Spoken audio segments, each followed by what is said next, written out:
Okay, now let's see how to style the flyout menu. So we can style the flyout menu by changing the background color. So we can use flyout background color property of the shell to change the background color, but we can also change the background and have the image. For the flyout background color, I'm going to select light slate gray. Let's see how this looks like. As you can see, now we have this slightly gray background color.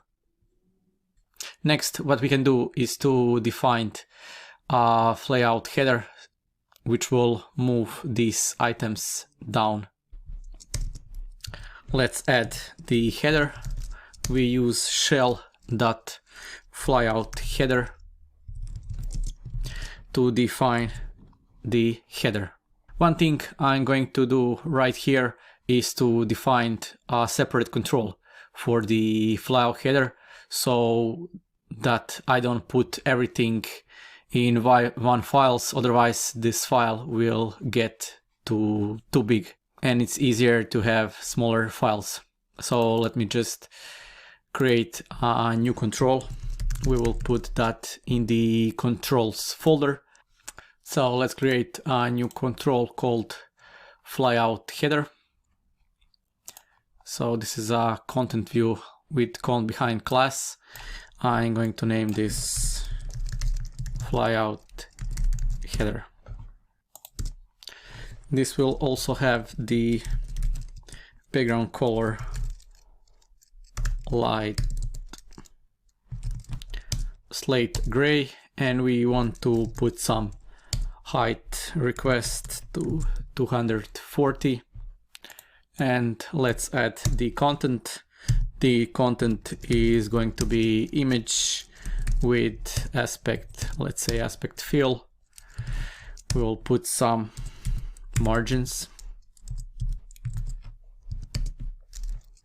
And source is going to be grow.png.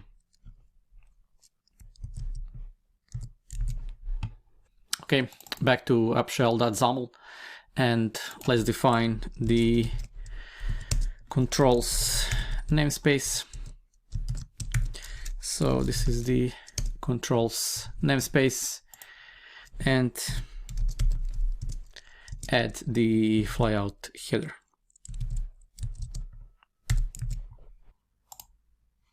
And voila, we have the image as well. One final trick we are going to do is to define some cool effects to this header.